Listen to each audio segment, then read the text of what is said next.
It's October, the end of October, and it is chilly, chilly, chilly outside.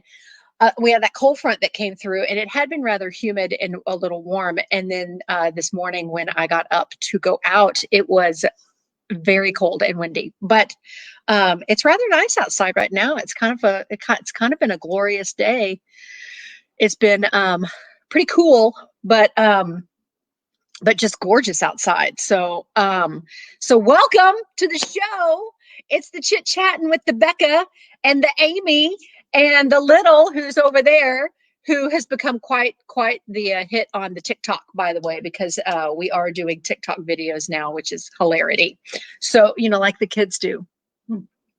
Like the kids do. Mm-hmm. Mm-hmm. Because we're just like that. Youngsters. So the youngsters. Just a couple of kids. Just a couple of kids. That's what we are. Just a couple of kids. Just a couple of itty bitty kids that are old ladies with gray hair. So we're going to get right into the weather because we have got some stuff going on. And so let's just get right into the weather. What up? Hey. How's it going, man? I am doing awesome. Tell us about this weather that's amazing and cold and making me very happy. Yes. So obviously you felt the cold front that came through yesterday. And right now the U.S. is 13.8% snow on the ground. Can you believe it? Already? Yeah. So literally a blizzard's happening right now in Montana. A very strong cold front. Another very strong cold front comes in. It'll actually jump like a foot of snow in like Loveland and Fort Collins area in Colorado and help fires out there starting tomorrow and get down to 5 degrees in Denver. No. Oh yeah. 5 degrees. You're gonna feel this one, and then snow all the way into the Panhandle, and it could snow into Lubbock. Wow. And then we could have some really heavy snow in the Panhandle of Oklahoma. No snow here. Wow. Yeah, no snow here. Way too early for snow here. The cold front arrived Sunday night, and essentially temps will be falling all day on Monday. We're talking now. There is going to be like way to the far northwest of us, a transition to some freezing rain, like Bowie and parts out northwest. But here it's going to be all rain, just a cold rain, like temps falling throughout the day, rain all day Monday. Like 40 degrees, essentially. Like it's going to be cold. And that rain sticks around. So we actually go into kind of a wetter pattern for the, Monday, Tuesday, Wednesday. We wake up Tuesday morning. Now temps will be like 40 degrees, like upper 30s, but wind chills will be freezing. And then again, you go out west, like west of Fort Worth, you're talking wind chills in the teens. Wow. It's just the end of October, dude. Yeah. So this is the cold front. You're gonna feel this one. Wow. So basically the year where it would be fun to wear your Halloween costume and not hot and sweltering. It's gonna be it's perfect, Texas, but we so can't by get the time together. Halloween rolls around, it'll rebound. Just like tomorrow, we'll probably be 80 degrees before the cold front. So. Yeah, before the cold front. So but the good thing is we had that really welcome rain the other day, yesterday, and that was like I got 2.5 inches at my house, and spread out Monday through Wednesday, we're going to be picking up another couple of inches, Monday, Tuesday, Wednesday, and then we kind of dry out on Thursday. That's great because it has been dry. Yeah, it was like 6 weeks before we really had, so any sort of rain whatsoever. So, that was a nice rain yesterday, and then of course we'll get some more Monday, Tuesday, Wednesday. But yeah, some very chilly air for this time of year. That's great. I'm all for it because I tell you what, my run this morning was amazing. Yeah. I was a little chilly in the beginning, but as soon as I got moving, I was like, this is fantastic. Yeah. It's a welcome sight to see. So yeah, I'm all for it.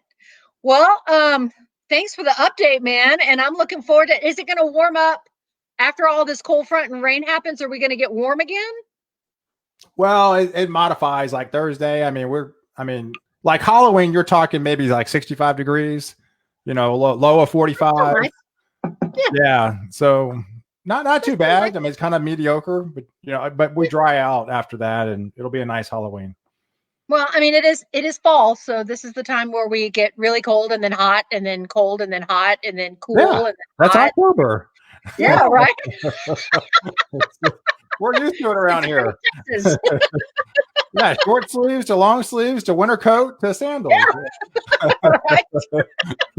I guess it's a good thing that a lot of us are working from home. We can constantly change our clothes. Right. Fireplace to the air condition. Yeah, right. All right. Well, thank you so much for the weather update. We always enjoy and love having you on. If y'all are not following Pal Ponder on Weather on the Facebook, make sure to go and do that because he does a lot of live broadcasts and pretty much where I'm getting my weather at this point. So and YouTube as well. And you mentioned YouTube TikTok. as well. Hey, I was wanting to let you know YouTube started a shorts. It's called YouTube Shorts. It's like TikTok. Oh. It's a little quick 60-second little Oh, video really? like TikTok. Yeah, like the max Nice. is 60 seconds. So you do like 7-second, 10-second. Yeah, it's called YouTube Shorts. Awesome. Check it out. Well, that's fun. Well, I'll have to check that out because Little does have a TikTok account now. So Yeah. so we'll do it on the YouTube instead. Like All the right. kids do. All right, dude. Thanks. Okay. We'll talk to you later. Thanks, Roy. Bye. Roy's always a blast. I love having him on. It's so nice of him that he takes time out of his Saturday to come and join us and tell us what's going on the weather. And really, y'all, if y'all are not following him, you should be, because for North Texas, he really keeps us up to date on our weather, and we love that. So again, I have to check off my list. So let me check off my list.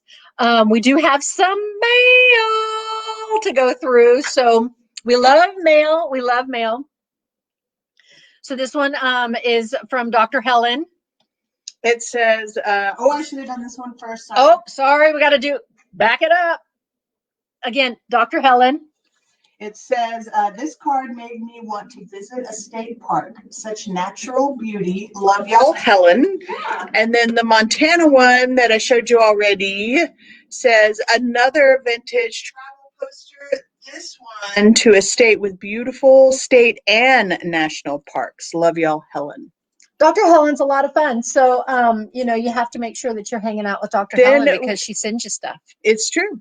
Mm-hmm. Then we have one from Janet said, I thought the show needed a haunted house for the October shows. When the full moon shines, it's eerie light and spiders make a spooky sight. When black bats fly out into the night, it's Halloween. It's Halloween. Now, let me tell you, when I got that card in the mail, I literally screamed with delight. This card is delightful. I did with eerie delight. I did. This card is delightful. It is 3D.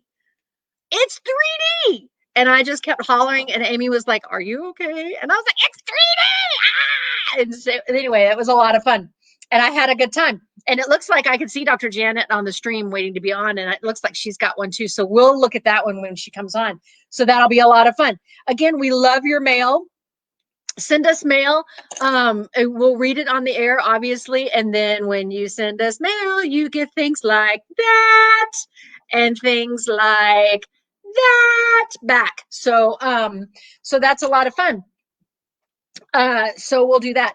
And then, so the next thing is Dr. Helen's word of the day is sophomoric, lacking in maturity or judgment. Dr. Helen felt like that was definitely apropos. Did I use that correctly? Apropos for what's happening right now. So I agreed with her. We did video chat earlier today about it, and we talked a lot about it, and it was hilarity. So I do agree, sophomoric. And then I was going to use it in a sentence, and most of the sentences that I found were kind of hilarity. And so I decided not to use any of them. And I think that you can kind of look them up yourself if you want to do that. So I wanted to take a few seconds to talk about Dr. Helen and her show. Dr. Helen's show is coming up on the 14th of November, and we're going to be discussing we were originally just going to be discussing Eudora Welty, which is the author that she did her dissertation on. And I also was reading some of Eudora Welty's short stories. So what we've decided to do, and Eudora Welty is also the subject of our giveaway. So we have these two books. dos books to give away. Um, and originally we were going to do kind of an essay question contest thing. But we've decided to change that up a little bit and offer to some of y'all out there who might be interested in. We're gonna hang out with Helen that day. So Helen will be yeah. So Helen will be in person on the show with us. So I'm able to add several other people to the broadcast at once. So we would like to offer anybody who might be interested in discussing. Helen's going to read Eudora Welty's short story, The Worn Path, which I have read already a few weeks ago, and is really a beautiful, fantastic story that has so much imagery that I still can't get that short story out of my head. She's going to read it, and she's a much better reader than I am, so it won't take long. But she's going to read it, and we invite, if you want to join in on the conversation and actually be on the show, just let us know, and we can coordinate with you to be on the show with us. And at that time, anyone who watches the show, whether you watch it live or you watch it a little later on YouTube, we're going to do a raffle to give these. It is going to be book club day. It's exactly what it is. It's going to be book club day. We're going to do a raffle to give these 2 books away. So to get your name in the raffle, all you have to do is like and comment on the show. Easy peasy. And then your name will be put into, you can do that, totally do that. And then your name will be put into a raffle. And you can comment either on Facebook or on YouTube. Your name will be put into a raffle, and then we're going to draw the names on the 28th, November 28th. We'll draw the names, and then we'll announce the winners of our 2 books. And these books, these are great. This is a great story. They'll make a great gift for the holiday season or an addition to your library. So if you want to be a part of the conversation, just let one of us know, and we can get you added to that day for that conversation. It'll be a lot of fun, and we'll just discuss the story. We'll discuss Eudora Welty. We'll discuss kind of a lot of stuff. It'll be kind of like exactly like what Dr. Janet said, book club day. And then again, your name will be put into the raffle. So that'll be fun. And then now we have Amy's movie pick for the week. Amy's movie pick for the week is Hush, from 2016, directed by Mike Flanagan. Yes, you got to be very, very quiet. I've kind of been down a director's path lately with 3 different folks that I've been rather enjoying. We talked about Lee Winnell in one of the past episodes, and he and James Wan kind of went to school together, got together and did Saw, and then sort of separated out and did some other things. The other director I've been enjoying through the month of October, just because of the Halloween season, wanting to watch pretty much as many horror movies as I can, and the classics eventually, but prior to that, things I haven't seen, right? So trying to kind of focus on those. So Hush is definitely one of them. Like I said, 2016. It sounds like it was a bit of a sleeper. So I don't remember it coming out. I don't remember a lot of hype about it. And it did end up with several awards on some of the more independent type areas. It's 1 hour and 22 minutes long. And horror really should, similar to comedy, should always be about an hour and a half long. You really shouldn't have a horror movie that goes longer than that. You really shouldn't have a rom-com that goes longer than that either. So basically you're building up that horror, that suspense, and then coming down. And you just don't need a whole lot of time to do that, or you're going to lose your audience. So love the time length. This particular movie has a deaf-mute main character. So your main character cannot hear or speak in any way. And so there's only 15 minutes of dialogue total in the entire movie. So only 15 minutes of people actually talking back and forth. There's also only 5 actors in the movie total, and one of them is only there by computer only. So really there's only 4 actors in the movie. So it has that kind of like a play feel, if that makes sense. There's not a whole lot of different characters going on, so I really loved that. And if you think about there only being about 15 minutes of actual dialogue, that means that there's 70 full minutes roughly of silence. So I talked a little bit about horror and playing with sound. I think, one of the main things everybody can kind of equate to that would be, say, Jaws. They lose the ability to use the shark. It's breaking down all the time. And so somehow the brilliance of adding music as the shark instead of the shark itself ended up scaring us all a lot more. So it has a similar feel to that. He does use silence in this one more than any movie I think I've ever seen, other than maybe A Quiet Place, which would be another one that is going to play on that. It's in a single location. And then the director, which we've already talked about, he also did Dr. Sleep. And I really enjoyed his building and releasing of tension in that movie. So that's why I kind of went and followed him a little bit. Dr. Sleep was the follow-up to The Shining. Yeah, that was good. And that was really honestly, good. I haven't read the book. It was really, but we enjoyed the movie. Yeah. Yeah, we did. And so anyway, that director actually happens to be married to the main character, our deaf mute main character, and they co-wrote this particular movie together. So that's kind of interesting as well. And it's all done in one location. So pretty much 4 actors, 1 location, 15 minutes of dialogue only. It is gory. So for our folks out there that prefer just total suspense horror, this one's going to give you both. You're going to get the suspense as well as the gore. So you are going to get a little bit of blood, a little bit of some agonizing scenes, but definitely worth it, and scared the bahoogies out of me. So yeah, I enjoyed it. And if it scares her, then it's going to be scary. Let me just say that right there, because there are some movies that don't scare her that when we do watch them, I watch them like this. Oh, and free on Netflix right now. So if you're into it, go and check it out. It was really good. I enjoyed it. And then our next show is actually on Halloween. So next Saturday is Halloween, and it's going to be Amy again, and we're actually going to be discussing the Halloween series. The franchise. The franchise. Yeah, I guess it's not a series, it's a franchise. I would call it a franchise. Yeah. Excuse me. Yeah. I had a Coke.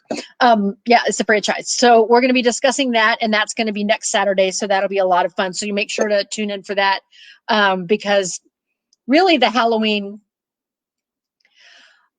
we'll talk about it then, because I could start talking about it right now, but we'll talk about it then, because we don't have time to do that, because we have Dr. Janet and she's waiting to come on right now. So, okay, so we're getting, I have lots of books and things. That's what I'm messing with.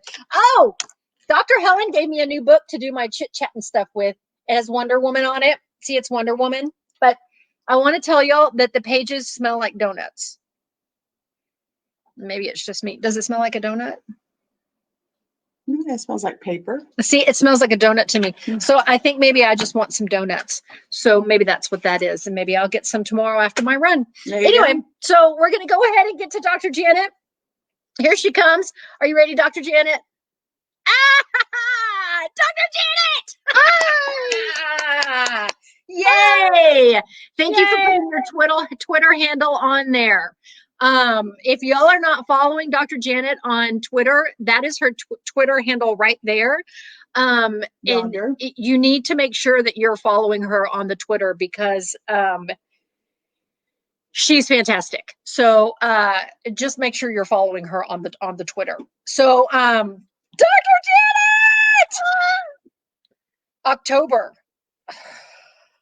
October has been well, okay, so we've been texting, right? And we're like, we're going to make a list. And then by I think by the end of the first week of October, we said, we're not making a list anymore. I made a list. The list is making itself. I will tell you, I made one. I just can't, I can't keep up. No, you can't, because every day is something new. Well, and it's not just that it's something new, it's something crazy. Yeah, it's something that you would not have thought about. Right. Happening. Man, like on the moon. Yes. Yeah, that's the new one today. Did you see that tweet? No, which one is the moon? There was a new tweet from the GOP today that said, yesterday, it was from yesterday, that said that one of this administration's goals for top goals, not Top- just general goals. And this was the like first listing them in order this was the of first importance. the first goal that was listed for this administration's second term, if they are elected again, was a permanent manned presence on the moon. And that seems important, doesn't it? It Like, does. Doesn't it? it's like, hey, let's make a colony where there's no sun, there's no atmosphere. You know, that seems enjoyable, right? Yeah, let's do that, because right now we've got hundreds of thousands of people that are dying from a virus and rampant homelessness, and our economy is crashing. And yeah, so let's put someone on that. Let's put a colony on the moon. Yeah, because that's That way we can hide there if we need to. Yeah, because that's obviously more important. Yeah. You know, the priorities that I've been hearing, you know, from both sides, it's just amazing that more Americans don't have that kind of priority. Like, yeah, I really want us to see a man on the moon forever. That's what I would like to see right now. It's the forever part that's important to me. Yeah. Yeah. Because, you know, right now I don't It's a have good storyline for a reality show, right? It is. It's definitely first on my list. Yeah, it's definitely first on I did make a list, by the way. Okay. We'll go by your list. Because I didn't make one. I was like, forget this. Might as well. I said, because now, you know, did you hear today? I saw it was the New York Post actually put it out, and I don't trust the New York Post, but this was good because it was kind of against what I thought they might, you know, put out. And it's poor messaging, first of all. Like, why would you draw attention to this anyway? Like, you should just, when things like this happen, you ignore it. Don't really talk about it. Well, supposedly in Times Square, they put up ads with Ivanka and Jared Kushner. Who did you see this? And they, saw it. And they put up real quotes saying, you know, I think, what was it? It's New York's problem with COVID, you know, who cares type of quotes. And they they were printed. It was a Vanity Fair article that Jared Kushner said this. And now they're threatening to sue Project Lincoln. And I said, yeah, I'm sure Project Lincoln is really shaking in their boots. But what was really good about this article was Project Lincoln said, they don't really understand the Constitution, do they? So we're going to give them a hard lesson in constitutional rights. So I thought, well, at least the New York Post printed that rebuttal, you know, from Project Lincoln. So, but they're the ones who ran with the story about Biden and Hunter. Yeah.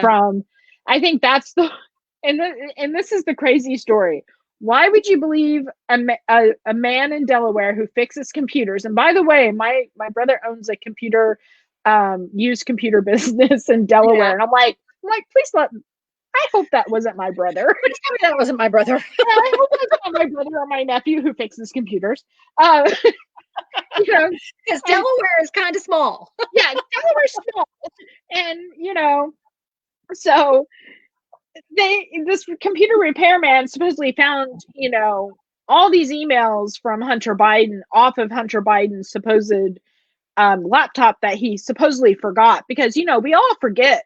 We forget our laptops. Yeah, I mean, who cares? You know, that's why he said that during the debate. Yes, and so what happened was this repairman. All of a sudden, who should I call about these emails I found? I'll call Rudy Giuliani. And so he called Rudy Giuliani. Number in their phone, right? Yeah, I could just call them up right now. I'll just call Rudy. And so I'm sitting there going, well, first of all, you lost me at Hunter forgot his laptop. Exactly. That's when you lost me. You know, but here's the playbook for Trump. This is what he does. He did this with Hillary in 2016, and he's doing it now. And it's the same exact playbook, which is lie, lie, lie. No matter, there might be, yes, Hunter did business in the Ukraine. We do know that for a fact. We also know, and I think I read this someplace, I have to fact check this, but in one article I read a long time ago when this was first brought up was that actually Obama and the FBI checked out this Hunter and the Ukraine deal to make sure it was legit. But they would have to. They would have They to. would have to. They Before you had pick to. somebody as your running mate, you have to do all of that. Yeah, you got to see what might come out. Yeah. Right. And even whenever he was working as the VP, I think I read that this was already been verified, checked. Everybody knew what Hunter Biden was doing in the first place. And so you get this ounce of truth, and then you plant the seed of doubt, and then that's what Trump wants. Trump wants it to flourish into this beautiful tree of lies. Right. And make it grow and expand. And you know how the weeds just keep popping up? Mm-hmm. You know, that's what he wants. He wants those weeds just to continue in your neighbor's yard. Well, and I think that's why it's so important for all of us, for each of us individually, to make sure that before we are posting anything, before we are having these discussions, that we have looked and researched for ourselves and educated ourselves instead of being lazy and letting somebody else do it for us. And let me tell you something. I cannot say that I am immune to that, because I love to pull out a calculator instead of doing the math in my head. Mm-hmm. But since I have really been trying for the past, I would say, 8 years to really make sure that I am a responsible digital citizen and that I am educating myself on the facts and the truth every single day, and trying to be non-biased as much as I can, but we all have biases. Right. But I'm not going to be dumb and just be like, oh my gosh, well, did you hear? Yeah. Did you hear that I was listening the other day and they said that Blue Jays can actually understand everything you say if they sit on a wire. If you have a telephone conversation with somebody and it's right through their feet, the wire, it goes through their feet and you can hear that. And then they go spread your gossip. And they go spreading your gossip all over the county. Yeah. All over downtown. They go spreading it. You wouldn't want that. Yeah. Watch out for bluebirds who set on wires. Now you have heard that, right? Because I heard that when I was a little kid. I've never heard an actual story that I actually was told when I was a little kid. Because you probably asked. Yeah. You probably asked, why do birds set on the wires? And so your parents probably told you, well, they listen in to our conversations. It was actually my grandmother. And she was trying to impart to me the importance of what you say. But when she said it, I believed that story until I was probably 12 or 13 years old, until I finally was like, but that's how, sometimes that it's funny what you learn as a kid and then you figure out the truth. Yeah. Because I remember my mom would do something and she's like, I learned that in France. And I'm like, wow, mom's been to France. And or, you're sitting there going, when did you study in France, Mom? It's like, well, I want to go to France. And then you learn, grow up, and you look back and you go, oh, I can't believe I believed that. Well, I will say that our godson is going to grow up thinking that a dinosaur lives at White Rock Lake, because I have convinced him that there is a dinosaur at White Rock Lake by showing him, those, and this is totally off the subject and we'll get back on it, I promise. Those big round things of hay and grass that they put when they're doing construction to keep debris from going. Well, I took a picture of one that was kind of curled up and it looked like dinosaur poop. And I told him it was not. And he asks me, he's 6. He still asks me, can I see the picture of the dinosaur poop?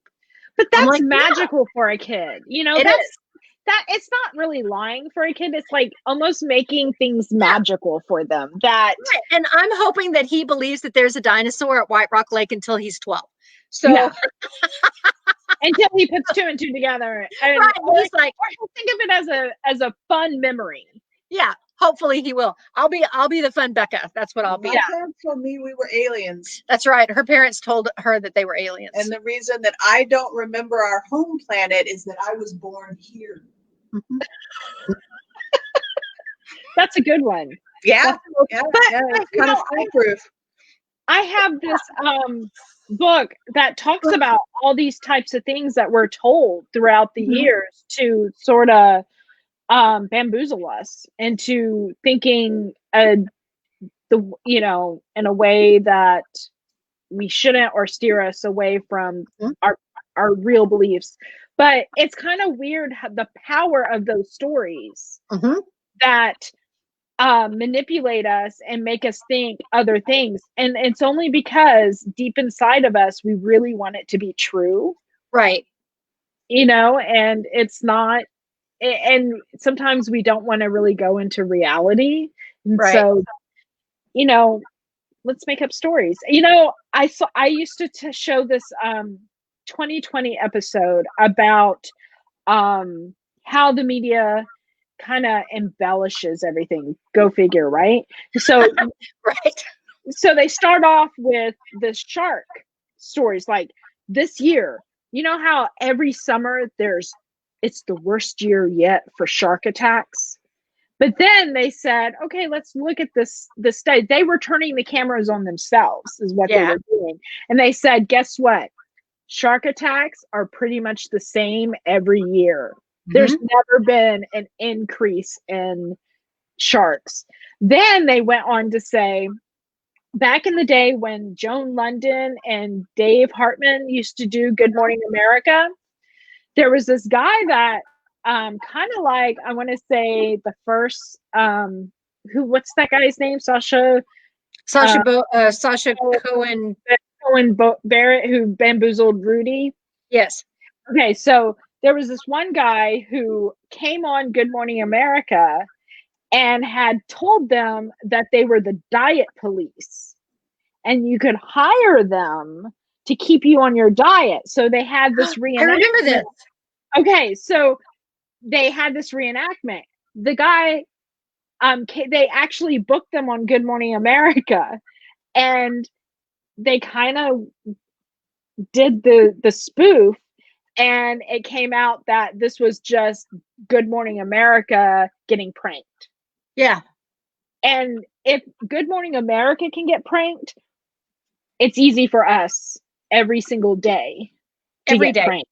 Every day. And they have fact checkers. That's the thing. They had to go through different people. When you're booked for an interview, you go through different people, pre-interviews and talking about, everything, just they verify you, they vet you.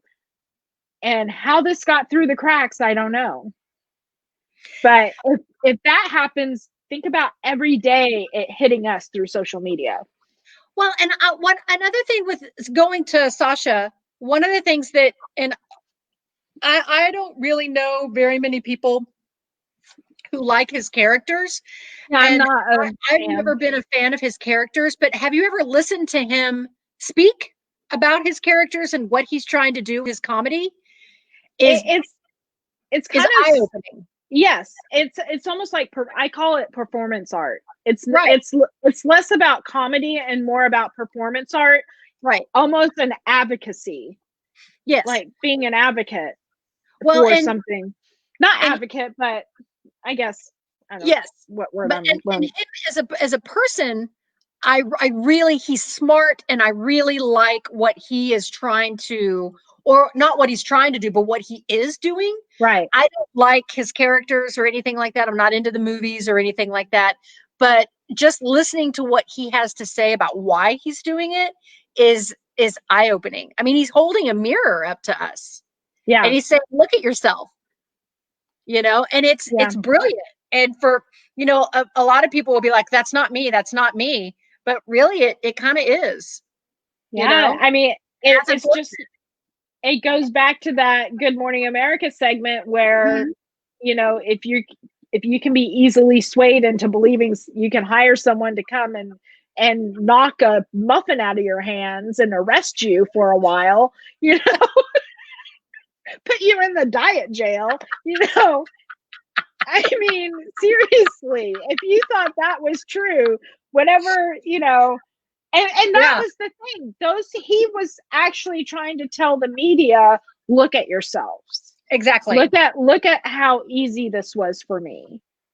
Well, and it is very it's very prevalent with the media that it, instead of it just being like, hey guys, we're here to tell you, you know, the news, we're here to report. right. There's so much out there that is that's sensational media. It's really opinions, you know, that you're watching. Clickbait stuff like Yeah. that. That's out there that people are just not, they want it to be true so bad. You know, they really want it to be true so bad. So you know, we've had this gray area for so long, ever since CNN came on, you know, cable news was born. The 24/7 news cycle hasn't stopped, and we've been so over-informed. We've been so over-informed. And also the line that people cross of what is a journalist and what isn't, who isn't a journalist. I mean, put them behind a desk. Space. Yeah. And then what really gets me is that you have all these boxes, right, on the TV screen with different people's talking heads, you know, and they know about as much as what a common person would know. Yeah, they might, you know, it's like putting me on a show and letting me just talk, and I'm just sitting here saying, well, this is just my informed opinion. Right. Well, I mean, that's what we're doing. Yeah, exactly. But when you have like 10 people on a screen, yeah. But we're not out here trying to tell, and people don't, I mean, they're not like, you know, Becca, did you hear what Becca said the other day? Because I believe her. I do. Yeah. I believe every word she said. Exactly. I'm not going to talk on the telephone anymore because those birds can hear me through their feet. And Dr. Johnson, wow, she knows what she's talking about, doesn't she? She's, you know, she wrote a book, so she must know what she's talking about. She wrote a book. Dr. Janet's got a book coming out, y'all. It is called Political Rhetoric, Social Media, and American Presidential Campaigns. It's due out in December of this year. Go get it.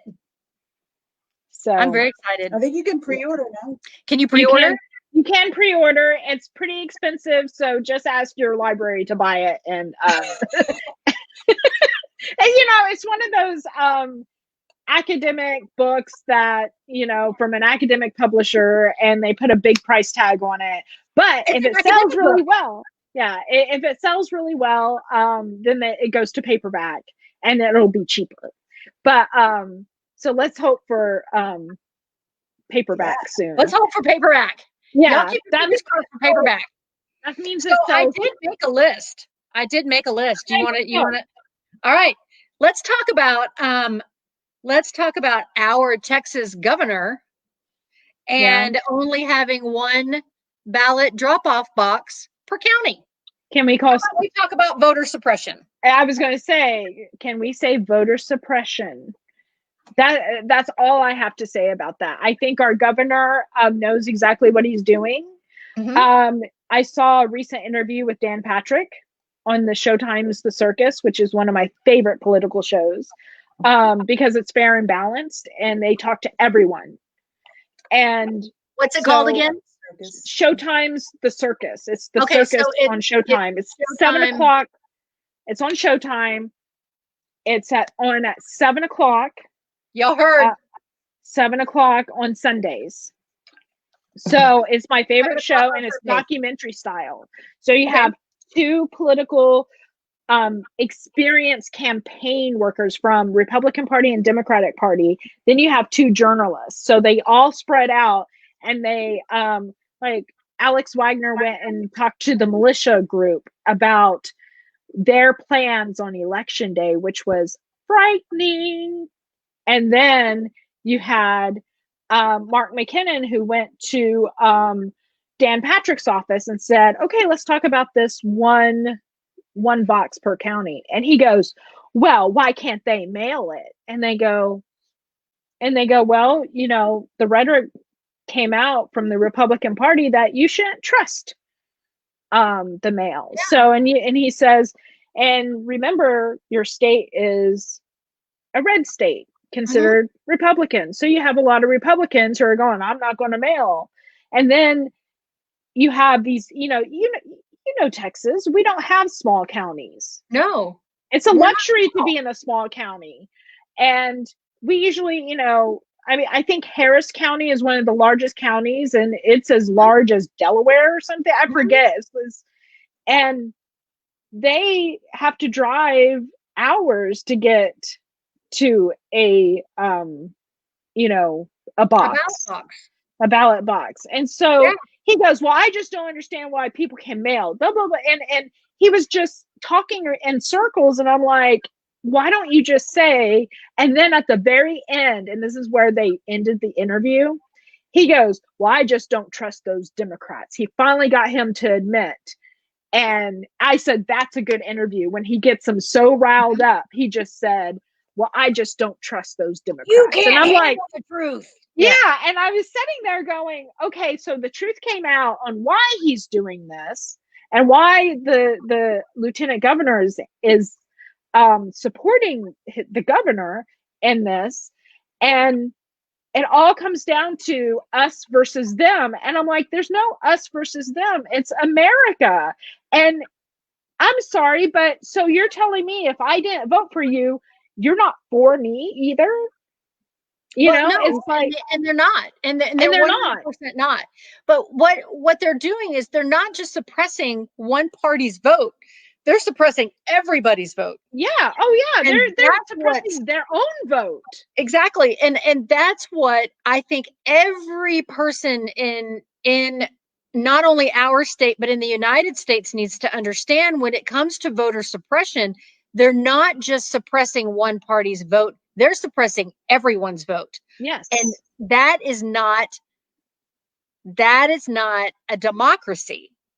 No. At all. However, they are aware that they're mostly suppressing poor people's votes. Yes, the more money I have, the more money I have for gas, the car that I've already got, the way that I can get to wherever it is that I need to get to, and the time on my hands in order to do that. Right. And so you suppress the poverty folks, and more than likely that's going to be the side they're wanting to suppress.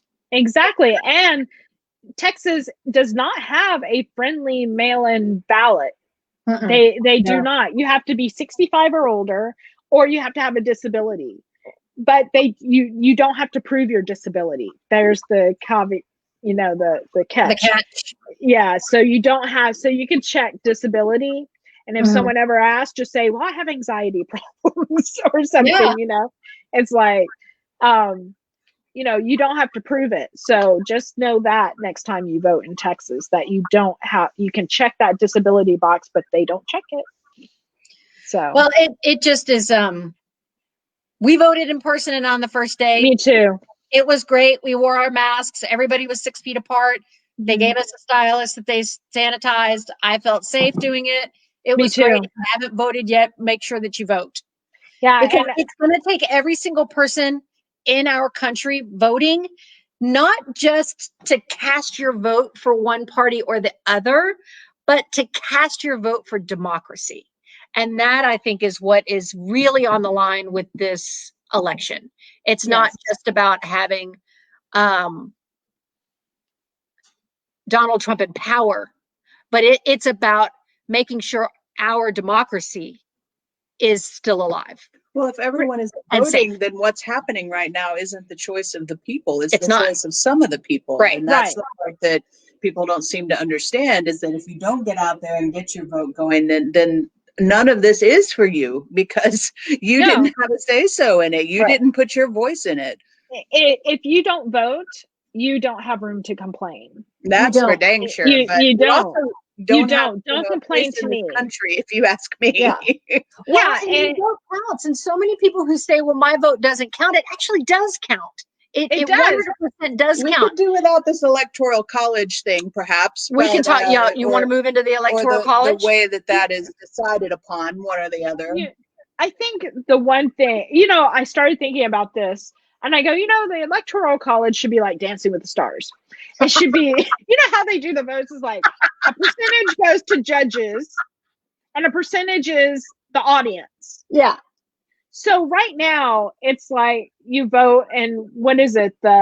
Whatever the votes are for the president. I don't really understand the electoral college, but I think it's like, I think it is if your area gets whatever party wins in the state, that's where you have to cast your vote. All of those votes. But this is my thing with the electoral college and why it works right now, because we have middle America, we have the flyover states.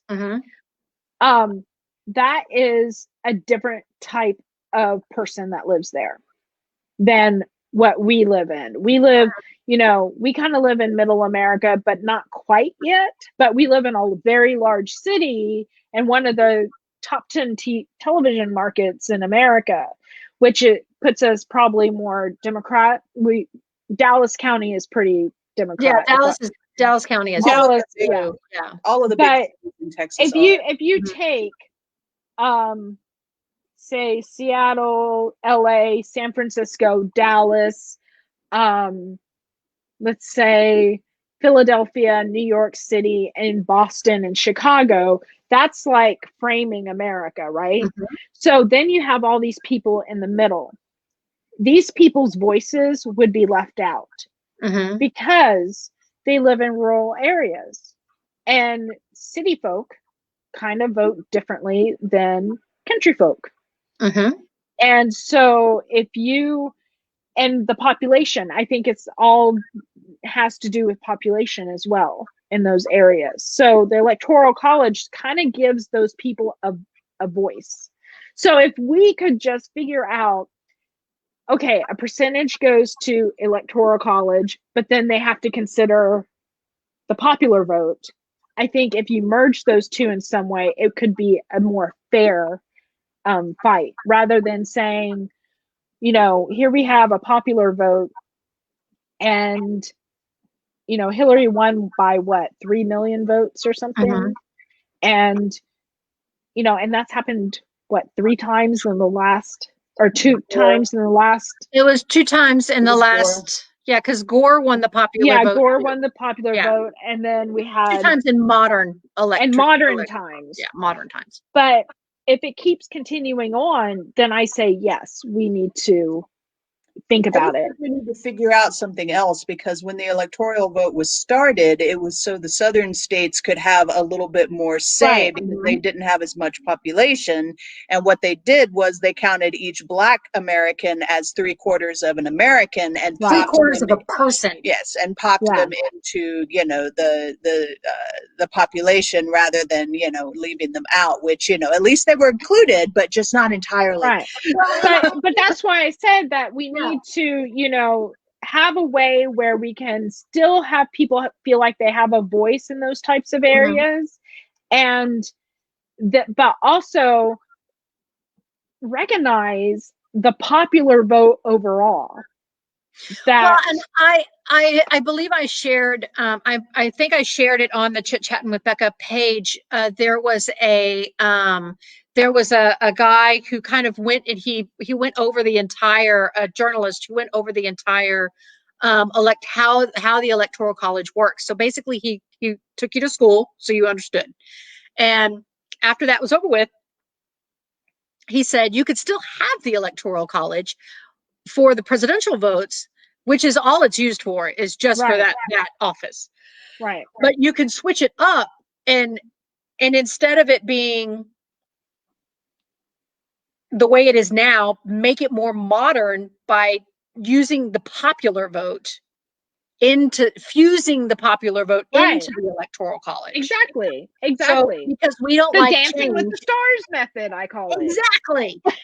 And it was basically what he was talking about. Yeah, you're basically fusing everything together. And because we don't like change and we feel like this is our tradition, even though we don't understand it, we're not going to get rid of it anytime soon. No. When we do get rid of it, we'll forget about it like that. But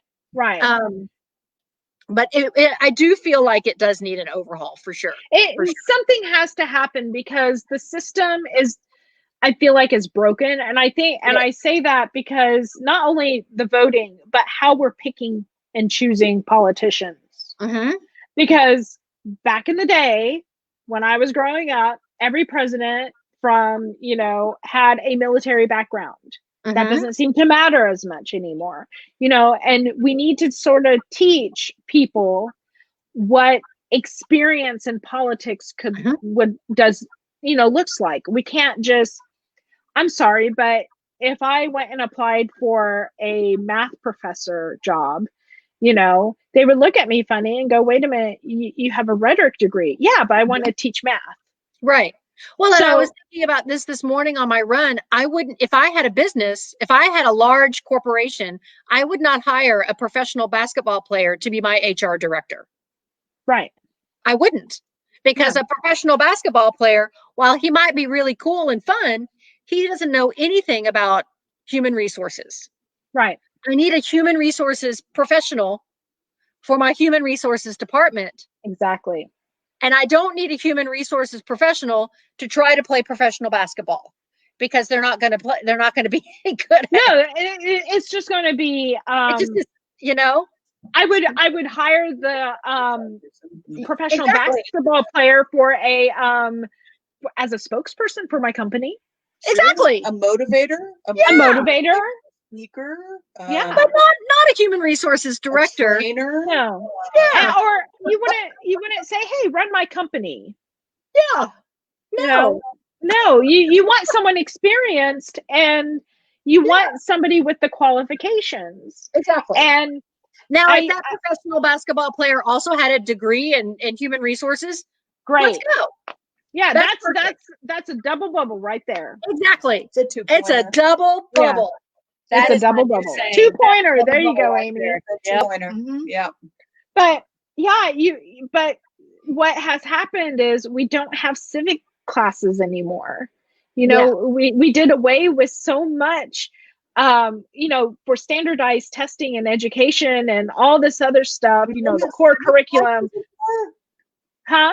No, they don't. No. That's terrible.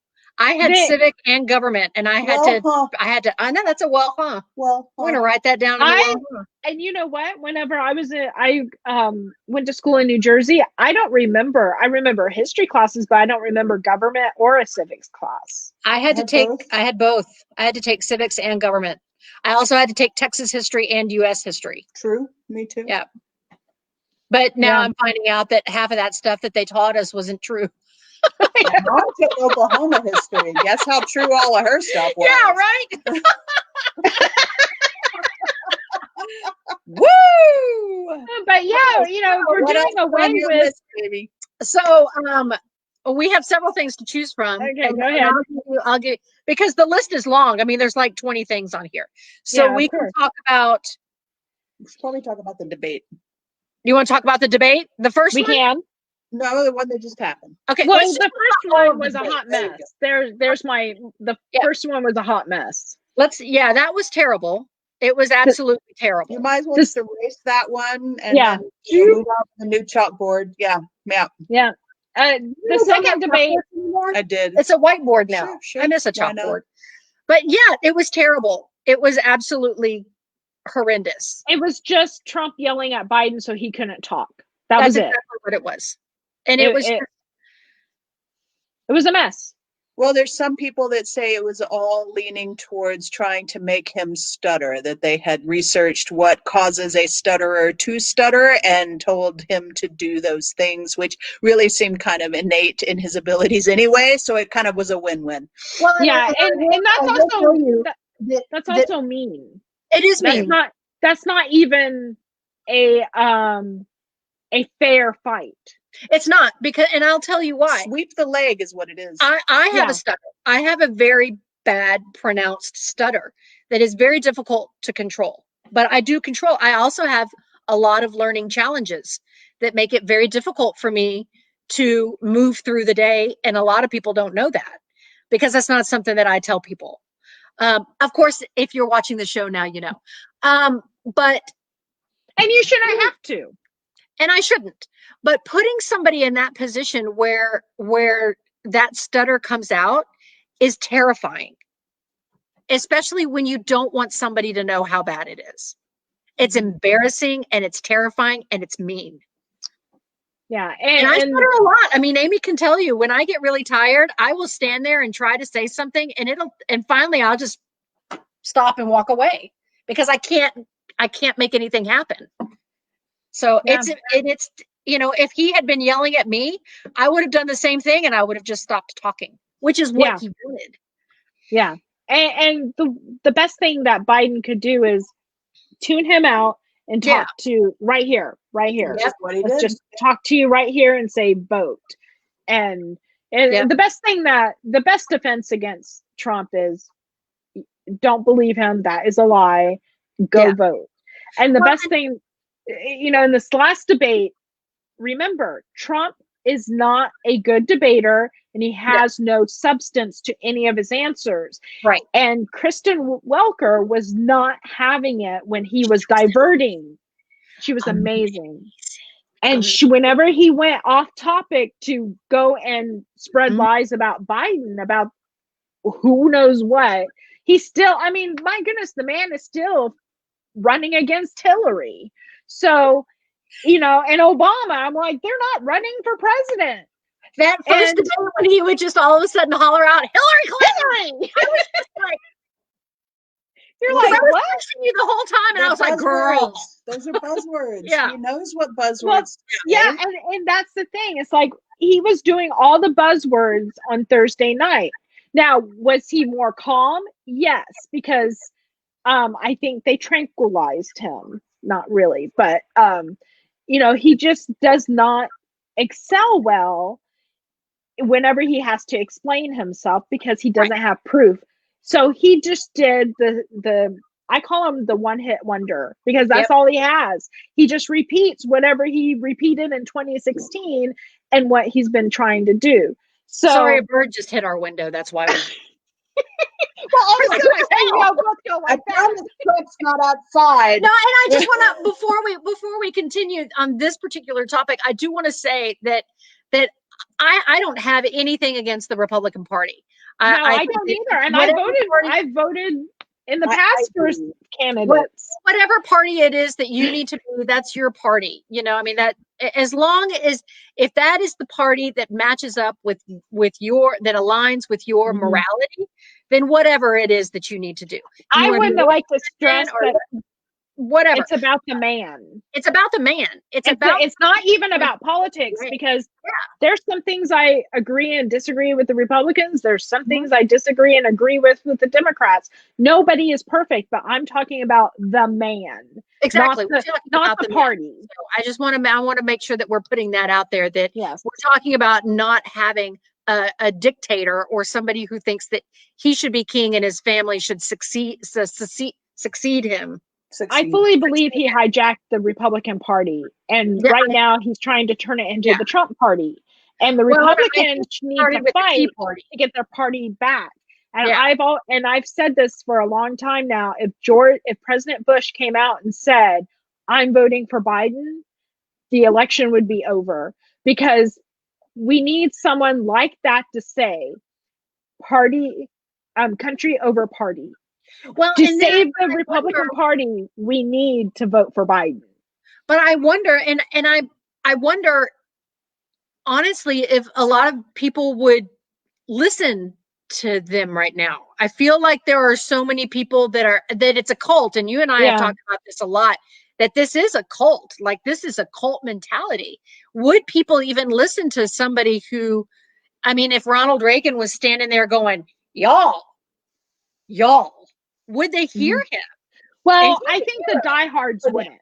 The diehards wouldn't. Yeah, his main fans are never going to change their mind. You have that. You have one section, but you have this other people who are saying, well, "I'm just going to hold my nose and vote for Trump." Those are the people that he could influence. Yeah, and I really do think that the more Republicans and the more well-known people to come out and say, "Hey, I'm voting for Biden," like Mitt Romney did, he could influence, at least get some of those people away from Trump to come over here. But the thing of it is that the good news is I don't know so many people who are watching, saying, "Oh, I voted for Hillary, I'm going to vote for Trump now." I don't know those people. I know more people who say I voted for Trump, I'm not voting for him again. Right.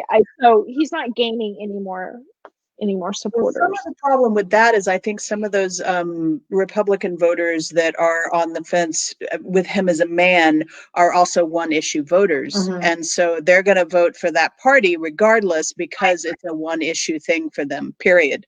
And until we can, all kind of get on board with that particular issue and all decide that this is either a right that Americans have or a right that Americans don't have, we're never going to have people lean against that Republican Party because they figured out in the 80s that if that's what they pressed, if they showed dead babies to everybody, that they could get poor people to vote for them. And poor people didn't necessarily align with Republican Party at that time. And that was what Reagan did. Reagan was really quite brilliant in his campaign against that because he figured out, hey, this is how we can get, or whoever around him, since he couldn't remember the last thing he said, figured out that one issue could pull so many voters over to their side.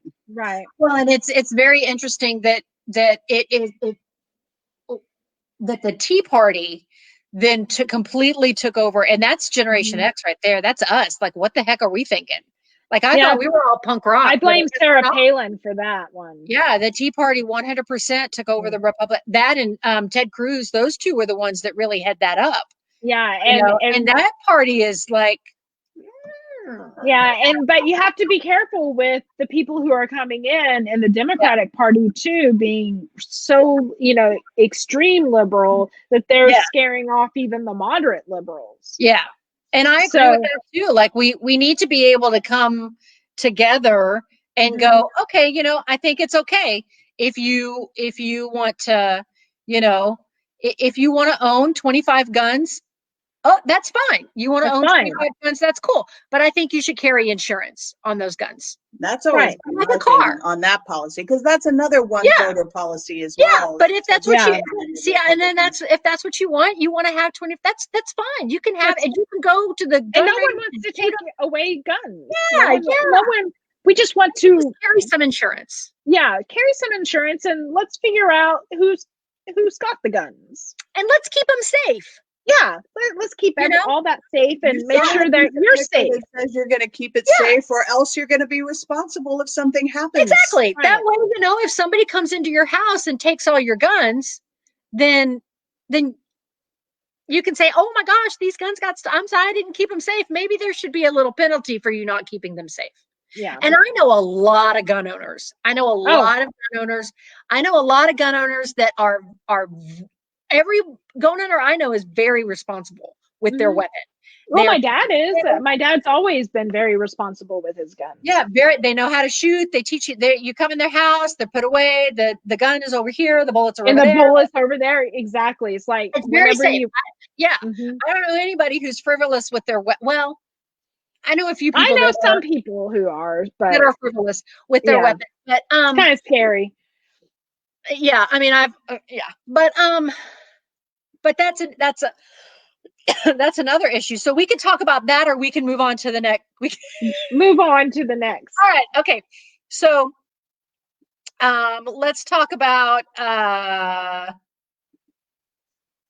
Do you want to talk about QAnon, or do you want to talk about the Proud Boys? Oh, they go hand in hand. I think they go hand in hand. Same. Well, okay, so Alex Wagner had this interview with the she called them the militia, and they refused to be called that. And she goes, "Well, what do you want me to call you?" They go, "That's what the media calls us. That's just made up." And then they said she got into Do they not understand what a militia is? I don't really think so. Okay. I think they think it's a cause that they are supporting, that it's more than it sounded like a mission, if that, and so, and I say that because a whole statement with core values, and they don't want to talk about how that's actually a terrorist group.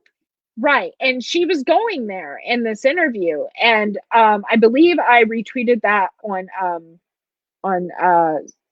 Twitter the other day, this Mhm. interview.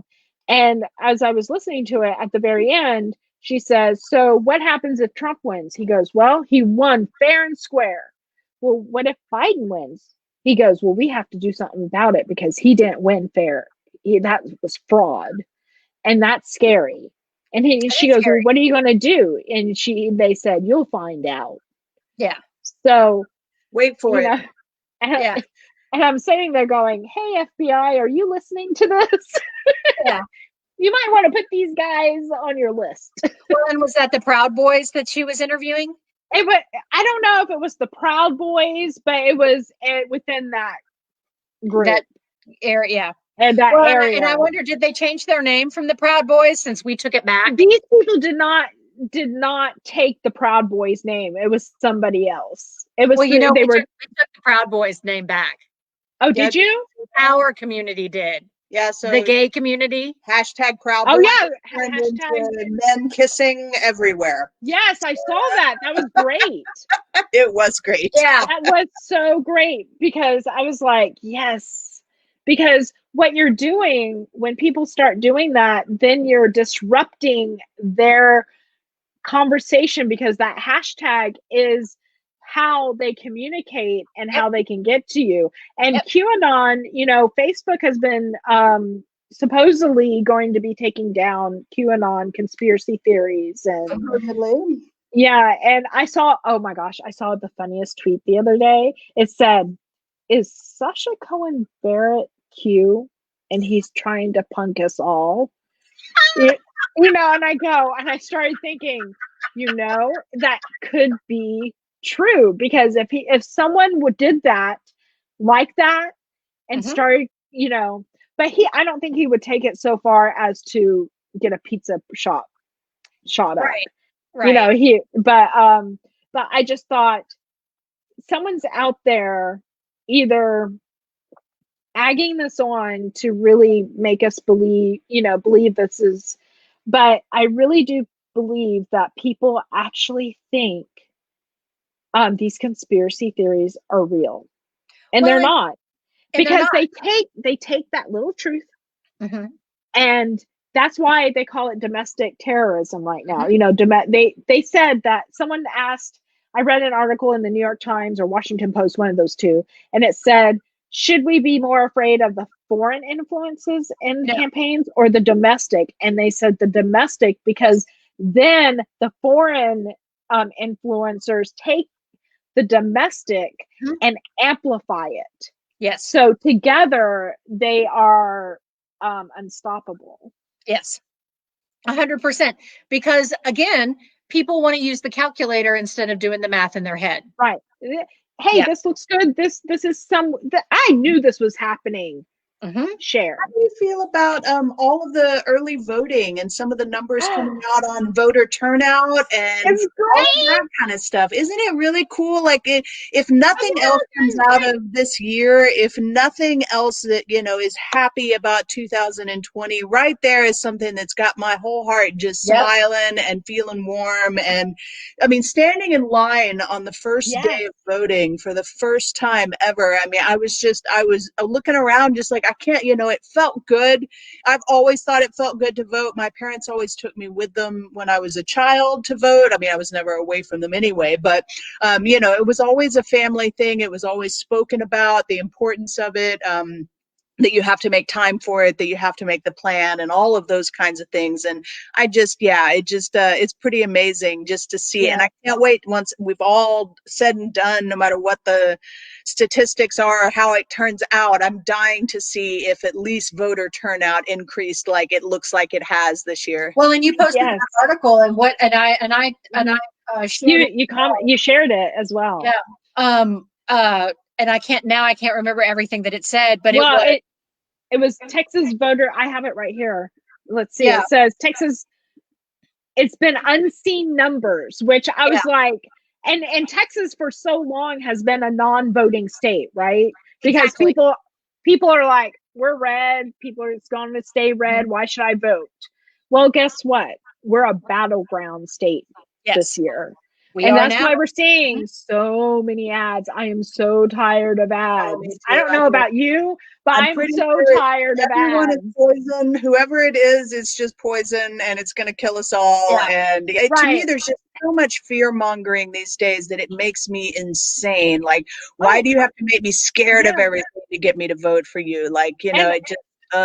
Well, and I feel like that there's going to come a time, and I feel like it might be now. Well, at least I hope it is, that these types of ads are no longer going to work, because I feel like most people are really trying to inform themselves to be responsible with their vote, because it is a big deal. Television ads are not as powerful as they once were.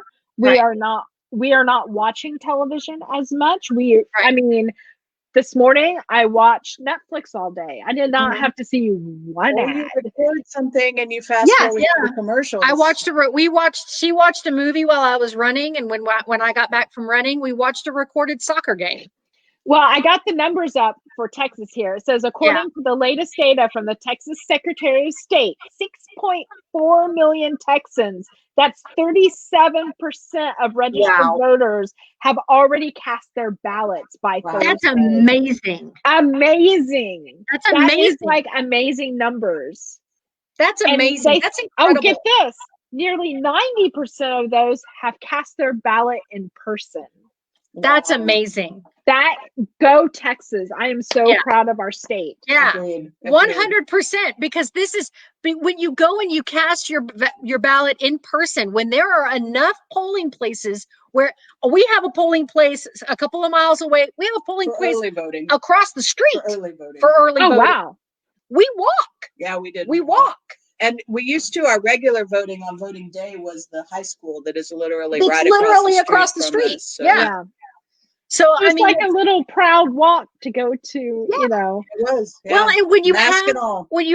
Mask and all, when you have that many, especially for early voting, when you have that many polling places, you are giving a chance for everyone, even the people who are in our lower income communities, a chance to walk down the street and vote. I don't have to take a bus. I don't have to get in the car. I don't have to fight traffic.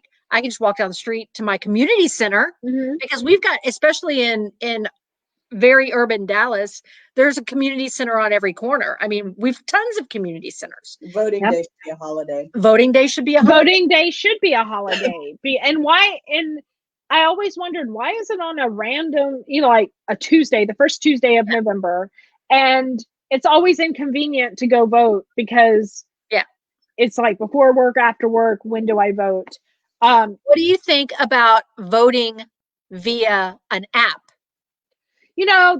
I don't know.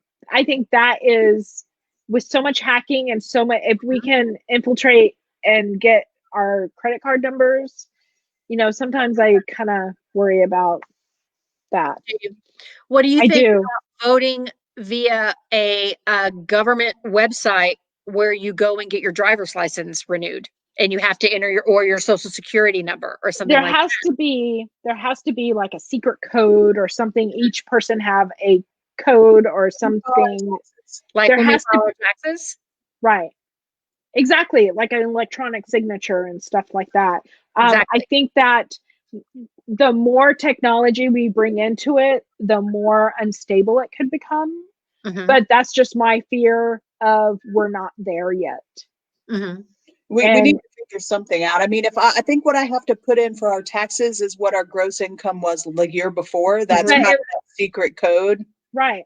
But if I can file my taxes and put in all this personal information, I should be able to vote. That's my thing. If I can renew my driver's license online. Me too. Yeah.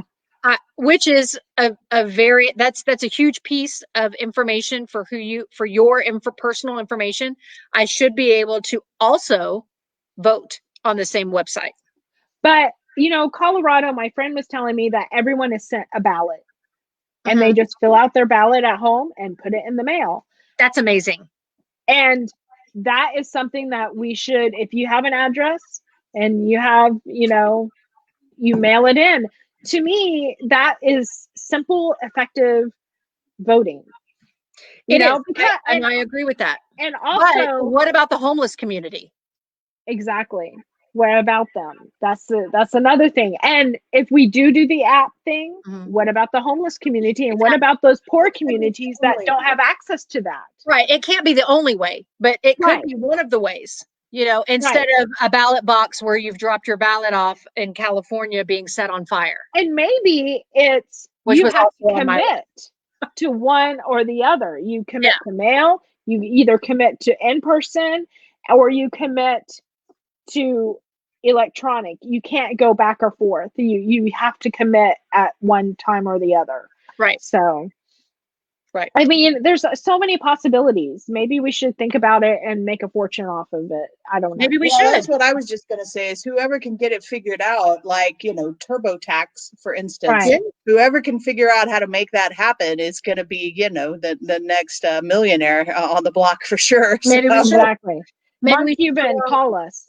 Yeah. Mark Cuban, you holler at me, man. I mean, it's you call us and we'll help. Because whoever that company is also going to be responsible for making sure those votes are accurate. And anonymous and the only vote for that particular person. Yep. So that company is going to have to be able to do all of those things for us and show us the numbers. So yep.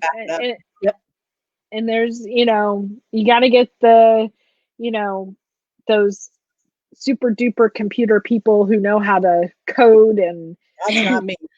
Not me, but those people, they can do amazing things. I know. They're the reason why we have a show. So only a few weeks left, guys. We're going to know here pretty much. We gotta go. Something. We got here in a couple of weeks. 10 days. We're going to know a little bit about something or another. 10 days. Well, okay, let me ask you we all have heart palpitations while we're talking about it. one before we go, let me ask you this one thing. Yeah. You think we'll know? No. I don't think so either. No. I think we may have an idea. I think we may have an idea, but I think it's going to be very much like the Bush-Gore election, where it was 2-3 weeks. It was weeks. Was it a month? Yeah.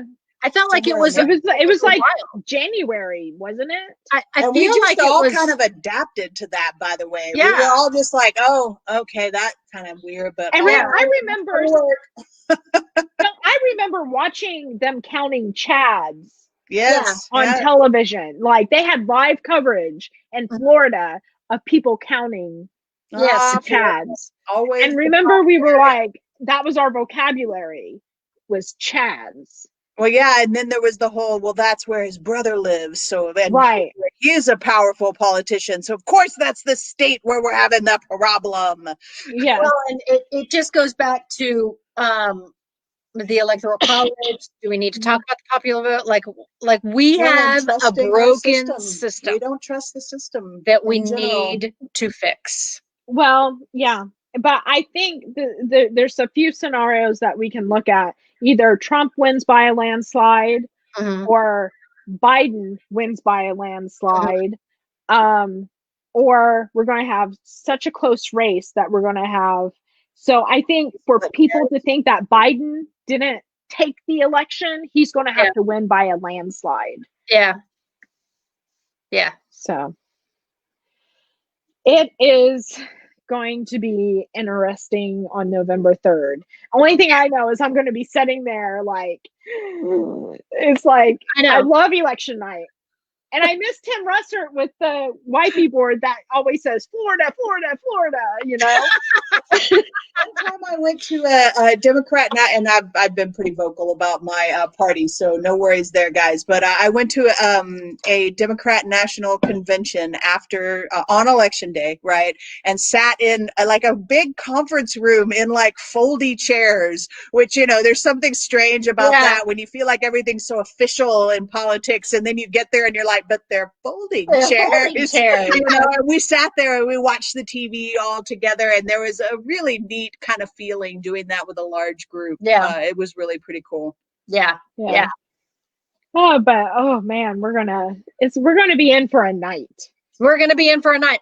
We're gonna be in because I have to get up at 3:00 in the morning and go run. So but it'll probably still be on at 3:00 in the morning when I go. So I'll just listen to it while I'm running. But Oh, and the Showtime's The Circus had on a really good interview with the voting lawyer for Biden. And they said, this was very interesting. The lawyer said, John Hill asked the lawyer, so what if Trump sends in the National Guard on, or what do, not the National Guard, but somebody else, marshals, and to Florida to impound votes. And the lawyer says he doesn't have the power. He goes, but what do you mean? He's president. He says, trust me on this. He does not have any power on election night. And, as a candidate, I guess. And he can't do that.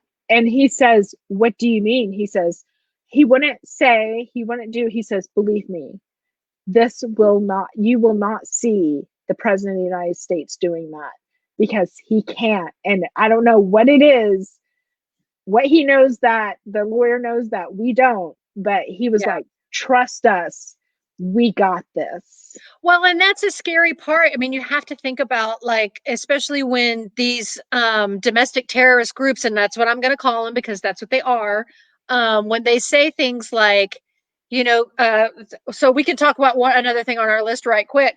The poll watchers, they can't go in and shut down a polling station. And he can't, people cannot be sent to go shut down a polling station. And I think that's one of the things that we have to be aware of and not be scared of. Right. And that's a reason why I think a lot of people voted early, to avoid any problems, because we don't know what crazy person might go out there and do something crazy, right? Like set a ballot box on fire in California. Right. Or, or set up fake ballot box.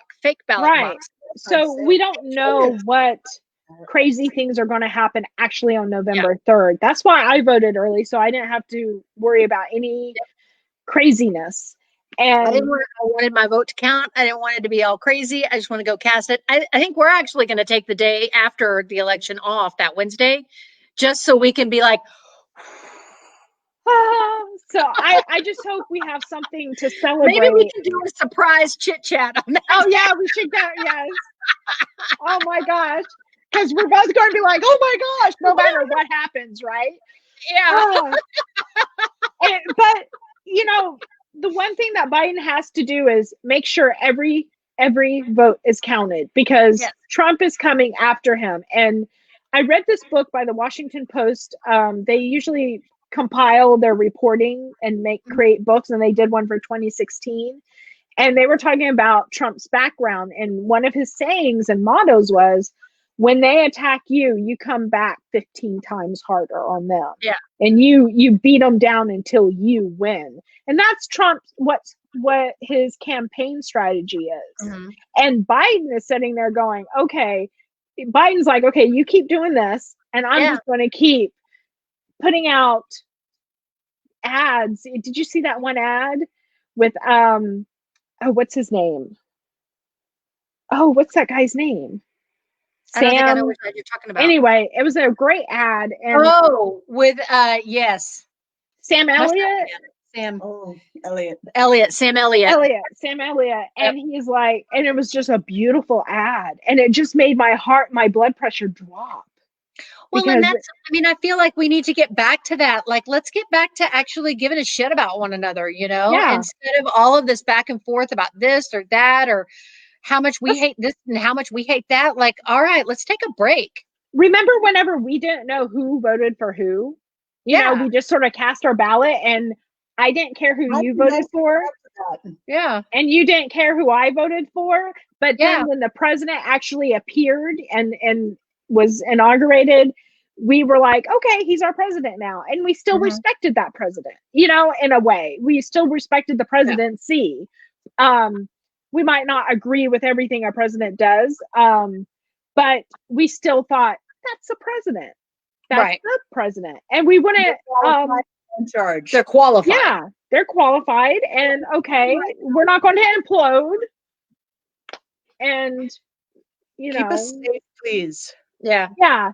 And that's how I casted my ballot. It's like, who's not going to kill me? And it's been proven that one of them doesn't care if I die. Yeah.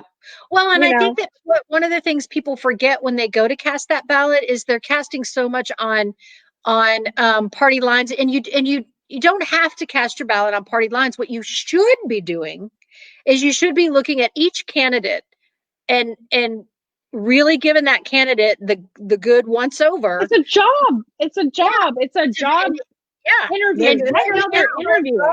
exactly. Yes. And you need to figure out which candidate is speaking to what you want to happen, because that candidate reflects who you are.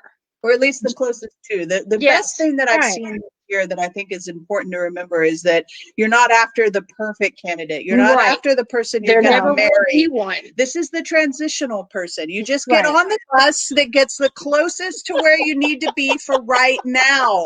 Right. It's not your lifelong person, that we don't have kings, right? You Right. Right. just get on the bus that takes you as closest to where, and if you got to walk a little ways after that, then just make Yeah. sure it's not really, Well, really Right. And remember, whenever someone gets into office, you can still call your congressman. You can still become active to try to local elections. Yes, it will make a difference. and the one thing that I have learned is it starts at home. Yes. It starts at home, and you go into your community, you make changes there. Someone up top is not going to affect your local community as much as you are, or your local politicians. It Exactly. starts right there. And, I remember having a conversation where they said, well, what about women rights or blah, blah, blah. And I go, they're not going to help me, but I can convince and maybe help start educate people who are in my community running businesses to start paying women more. I go, it starts there and then it goes up. I go, we can't expect them to start here and then trickle down. We have to start here and then move up. We have to change minds here. We have to change minds here so it goes up here. And that's why it's important to vote in every single election. Right. Not just this one, but every single election that comes. I mean, we vote every single. I'm like, hey, it's there's a vote coming up, or there's a vote coming up. We need to look. Look your mayor. Up. Yeah. Everybody. You won't believe all of it. Yeah. Your city council, get those potholes fixed that you're complaining about. That you are electing somebody who is representing you and your thoughts and ideas. And who is it that you want to represent your thoughts and ideas? And that's one of the things that I keep telling people, and I have conversations with. And when I listen to people who are like, you know what, Trump's my man, I'm like, really? Why? Yeah. And then when they start talking, I'm like, but he doesn't believe that, but he doesn't believe that, but he doesn't believe that. He doesn't care about that. So like I said, it's not about politics with him. It's not. You gotta have somebody. Business. You gotta have somebody. Janet. Yeah. With 11 bankruptcies, and he's $4 billion in debt. Is that what his tax returns? I will never vote for another businessman or business person again. Whenever that's one of their mottos, I'm like, no. You gotta have. I'm sorry. I want an HR person to run my HR department. Right. I want someone who's read the Constitution. Little needs to go outside. Okay, hold on. All right, so Amy has to take Little outside. So we could keep going on and on and we on. We could go on and on until election day. We could. But because we have a list. We do have a list. I have a list. I do. I have a list. I had to stop taking my list. But is there anything else that you want to talk about before we go vote? Go vote. Go vote. And remember, it's a job interview. You are interviewing somebody. Who would you hire? Exactly. Who do you want representing your company? Our company is America. Who do you want to represent? It's not about politics right now. It's about the characters of men. And one is a very good man. He has flaws, but he will he will get us to where we need to be. And then you have one man who just I don't, if you're voting for him, I know you're probably not voting. There's some people who are voting for him, but there's some Exactly. people who are voting for the party. And if you're voting for the party, think about how you could save your party. And Right. that would be by voting for Joe Biden, because Joe Biden, that gives time for the Republicans to rebuild after Trump and Exactly. to find qualified, the next Republican star that will come in and maybe revolutionize the party where maybe we all would like them. Who knows? Yeah. But they have to have time to rebuild Yeah. what Trump has destroyed. Exactly. And again, like I said before, I'm obviously a very liberal person. I mean, I lean so far to the left, I might as well be laying down. But I don't have an issue with people who are conservative. I don't. Yeah. I don't. I think that you need to be who it is that you are. What I and I want everyone to. What I have an issue with is when people try to take away my humanity. Right. That's where I get into the issue. I'm like, whoa. Not There's only, a place for everyone. This is a Right. big planet. There's a place for all of us. when someone's taking away my right to do what I want to do with my body, Mhm. that's where I take issue. Yeah. Because I don't know of any laws that says anything in there about male bodies. Exactly. There's And not. There's not. Yeah. And I'm Yeah. sorry, but it takes two to make a baby. I mean, I'm It just does. throwing that out there. Yeah. But if you didn't know, the birds and the bees. But and with my friends, with you and Amy, I mean, I went to your wedding I know. and it was such a beautiful time. And it was beautiful. And there were And dragonflies everywhere. And Oh, it was sunny and it was gorgeous. And the lake was sparkly. And there is a chance that might all go away. Right. And I mean, that makes me they sad. could literally be coming after my humanity. Right. You're And right. that's where I draw the line. Right. And so we have to think about people who, we need to start voting people in who understand that. Yeah. And there's some people who in the Republican Party that would never take away your rights. Exactly. And we're not saying that everybody in the Republican Party is bad. No, not at all. Yeah, we're not talking about that at all. But the character of the person, would you want to, it's almost like, who would you give the final rose to? Yeah. In the Bachelorette, if you are about, because I'm not, but I thought if you're in the reality stars, like what would you like this rose? Exactly what you're talking about. Like who between those two, who would you want proposing to you? Yeah. Exactly.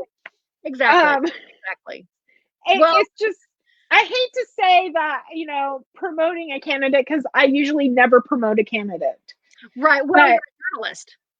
Yeah, I'm a journalist and I'm, and I study politics, but I've studied this and studied the rhetoric of Trump, and I wrote a book. You did? You wrote a book? Yeah, I wrote a book. And in fact, you have a copy of it. I know. And so whenever you start studying the techniques and I want to say dirty politics of this person, you start to realize it's less about the politics for him and more about the power. He's trying to keep the power. Right. And his rhetoric is very much populism, colloquial, plain folks, to get people who just share things on the internet without thinking.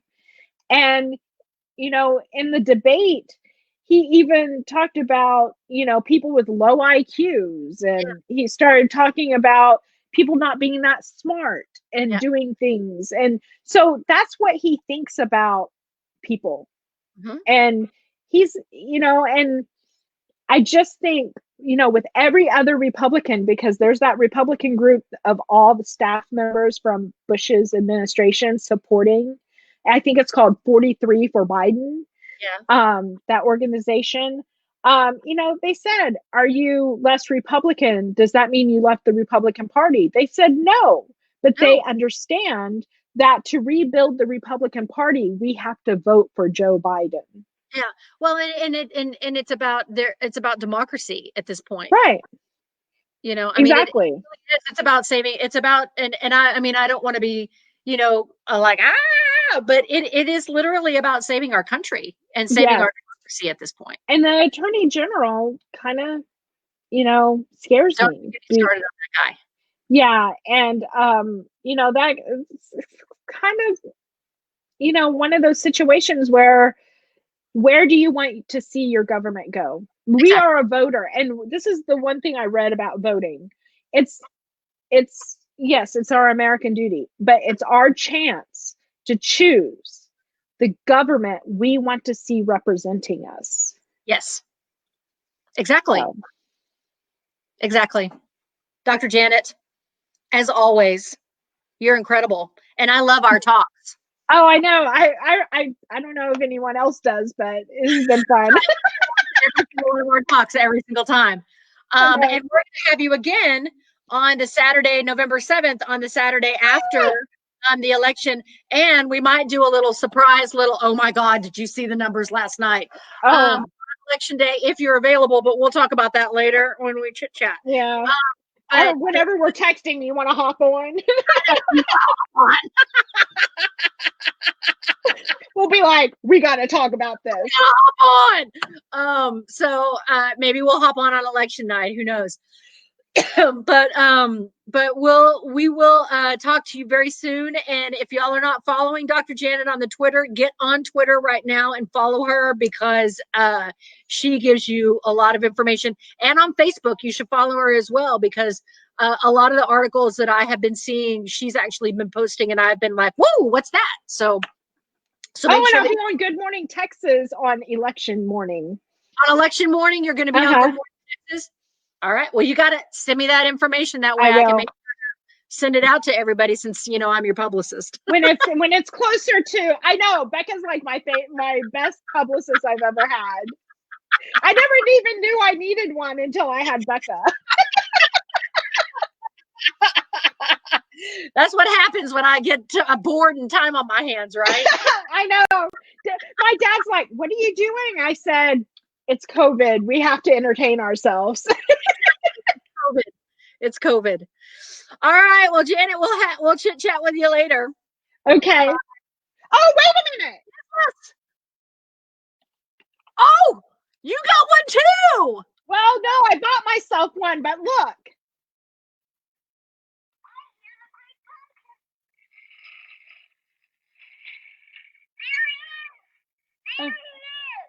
Oh my God!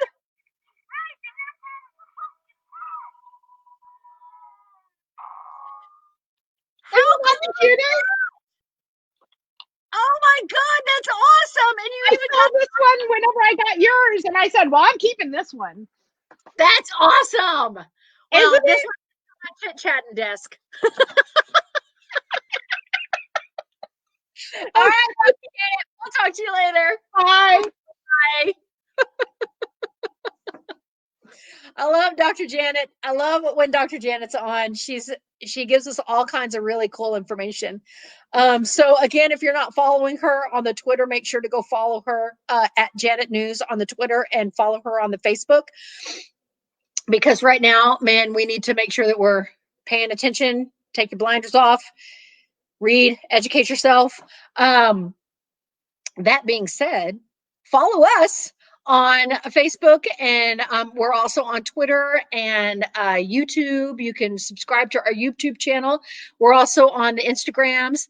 And then, we're silly and on TikTok. It's actually just me, Becca McCourt, too, on TikTok, and really it's just videos of Little. So, which is fun because Little's great. But engage with us. Let us know your thoughts. Send us postcards. We've got fun stickers that we like to give out, all kinds of silliness that we like to give out.